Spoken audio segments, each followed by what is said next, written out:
Good afternoon, everybody. Doak Cooks. Kind of what I said before. I'm doing a big Easter Sunday meal prep for our family, but it's requiring me to do some stuff today on Saturdays. So this is similar to those of you that follow my channel. We are doing pulled pork in a crock pot once again. So that's happening right now. I need to drain off the liquid and shred the pork and then put it back in the fridge to chill it down so that I can fire it back up tomorrow with some additional spices so that by tomorrow evening it will be ready to go on the sliders.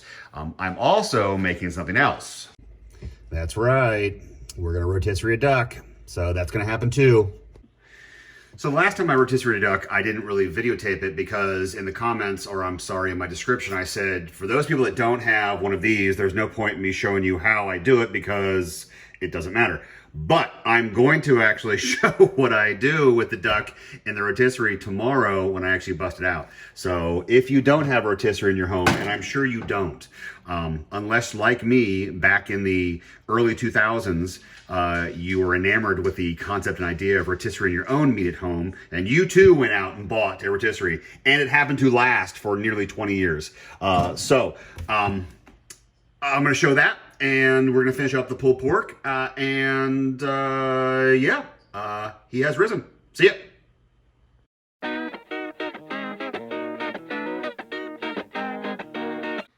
So once I am done with this cooking for 10 hours, it will kick over to warm. So when my red light on 10 switches to green on warm, that's how I know in this particular crock pot it is time to dump the liquid. So once that switches over to green, it is time. Well, I hate lying. I said green. Apparently I meant yellow. So let's dump it.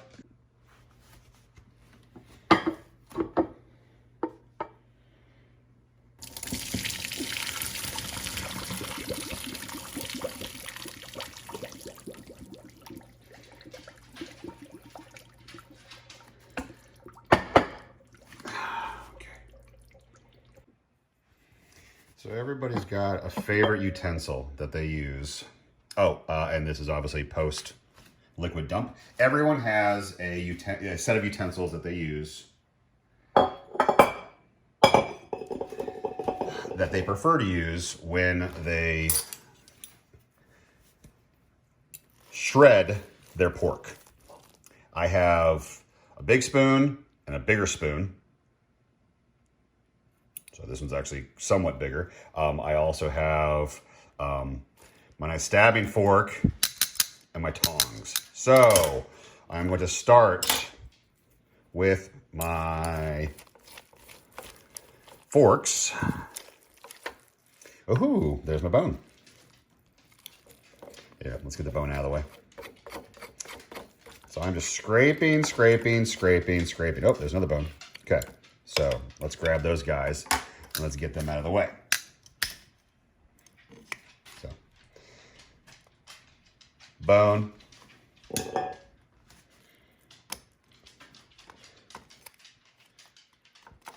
Another bone.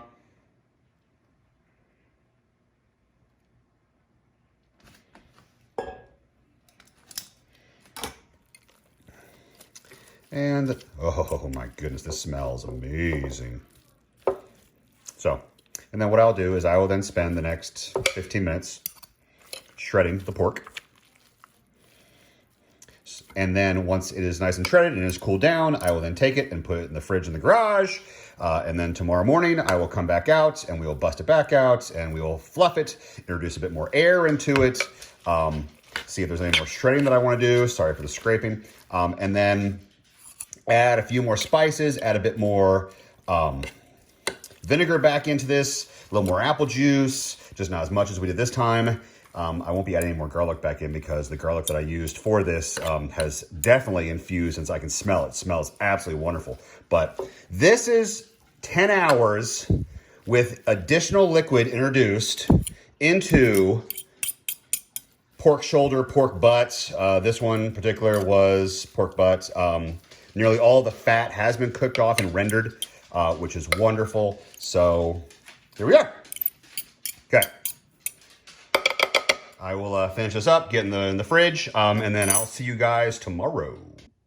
Well, good morning, everybody. Happy Easter. This is morning prep for our evening meal. As I mentioned yesterday, I am in the process of preparing Crock-pot pulled pork, and we're also going to have a rotisserie duck that will come later this afternoon. But right now, I am prepping our cooled down pulled pork. So here it is now, and it's all of its delicious glory. I am going to now add the BBQ sauce, a little bit of apple cider, and a little bit of white vinegar. And then this is going to cook in the crock pot for about 8 hours. And at that time, most of the liquid will evaporate and come together in our pulled pork, and it should be absolutely delicious. I will track all of our progress throughout the day, and hopefully everybody is able to go out and find themselves a whole bunch of hidden eggs. All right, PSA, if you are not a fan of blood or get queasy around blood, the sight of blood, I would turn off the camera now because this will get a little bloody. Okay? 3, 2, 1. All right, for those that don't mind blood, there's just a little bit, not much. It's not like I'm gonna hit an artery or anything. The duck's already dead, so let's not worry about too much. But I figured I'd let somebody know because I was cleaning up a little bit of blood before I started my video. So, ducks, very, very fatty. If you have not had duck, duck is I compare duck meat to thigh meat on a chicken. It's lovely, it's delicious, it's rich, but it's dark meat. The whole thing is dark meat. And oftentimes, some people will prepare their duck medium. Some people like to have their duck, so it is a bit bloody after they have, whoa, there's a lot in there. After they have prepared it. I rotisserie our ducks and am a huge fan of how that works out. The duck is completely cooked all the way through. The meat is still moist and juicy. I'm actually pulling out a little bit of ice because my duck was frozen. I've been thawing it in the fridge for the past few days. So as you see, there's a bit of blood in the center cavity because it is melting out. I have rinsed off the duck, but yep, there's a little bit left. So what I'm going to do now actually is I'm going to grab some paper towels. I'm actually going to get some of that excess liquid out of the way. All right, I got my paper towels. I'm just trying to soak up some of the insides because I am going to stuff my duck with an orange. Okay, so let's just dab my working area. Let's try and clean this up a little bit. I'm gonna remove this. All right, I'll throw all this away and then I'll come back in 1 second.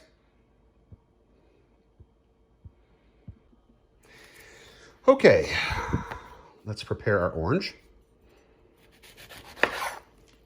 Nothing too wild and crazy. We're just gonna quarter it. It's gonna go inside the cavity. Now, I have seen a number of chefs stuff their duck with rosemary, thyme, garlic cloves. I've seen apple, I've seen pear. I've tried clementines in years past. So what I'm doing is I'm trying to have the oranges pressing against the flesh on the inside. Okay, so see what I'm doing? So see how I have the orange peel on the outside, but I have the orange flesh pressing into the meat inside the cavity? Because once I have to prep this in a few different ways, and I actually want to add some seasonings, which are right over here off camera. So I need to score the body, and then I need to add my salt and pepper, and then I actually need to use twine to tie up the wings and the legs, and then jam my rotisserie shaft up into the duck's cavity. So if the duck were alive, the duck would be really unhappy with me right now, but since the duck is no longer with us, the duck could care less. So let's get this done as quickly as possible. We're gonna score both sides, add a little salt and pepper, tie it up, and then go.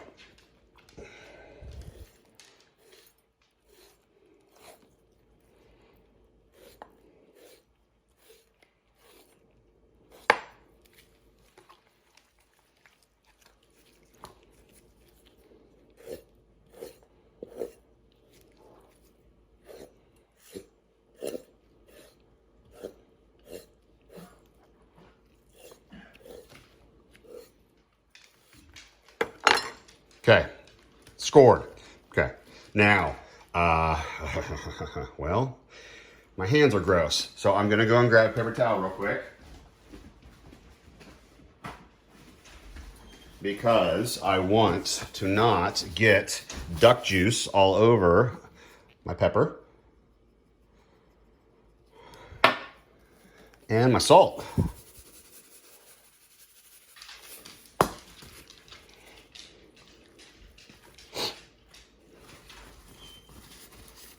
Okay, pepper.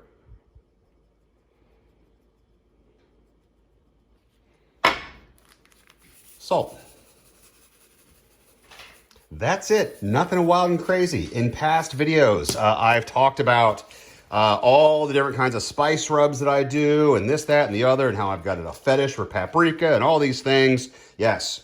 Well, for this, it is just salt and pepper. Now we're going to take our shaft, and unfortunately, we're going to shaft this poor duck. Fastest way to do this? All right, so for my rotisserie, I have my shaft and my drip pan. So I'm actually gonna block your view for a second and turn my drip pan, and I'm gonna flip it up. And then I'm gonna turn this guy around. And then I'm gonna press him down because I am trying to get, there we go, the top shaft. Right there. Okay, so I would tilt my camera, but my hands are covered in duck juice. So this angle is gonna have to do. I will adjust in 1 second. So now that I'm actually on my rotisserie shaft, I can go ahead and truss her up. So give me 1 second to dry my hands, and then I'll readjust my camera angle. All right, I'll be right back.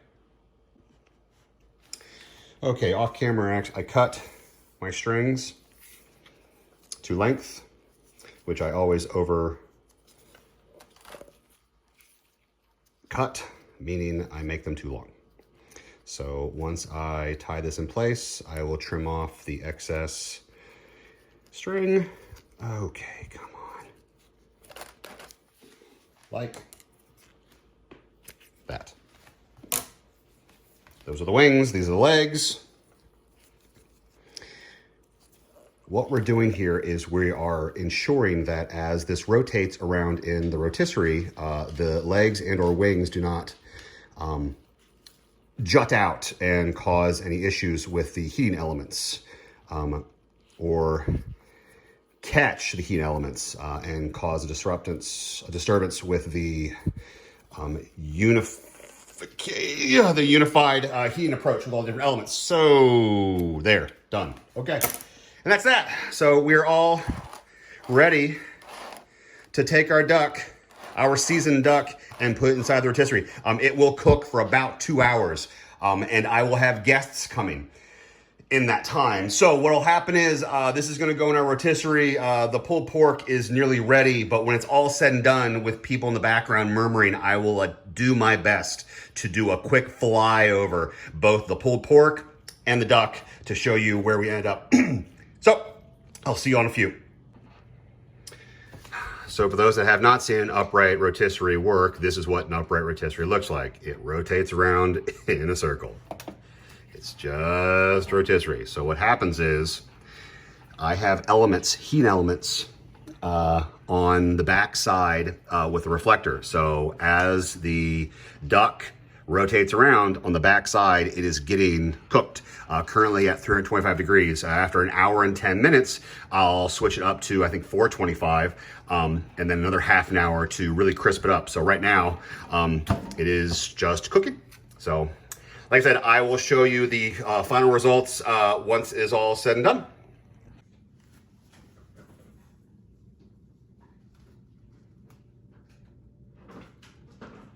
Happy Easter, everybody. I got a broken face. I got a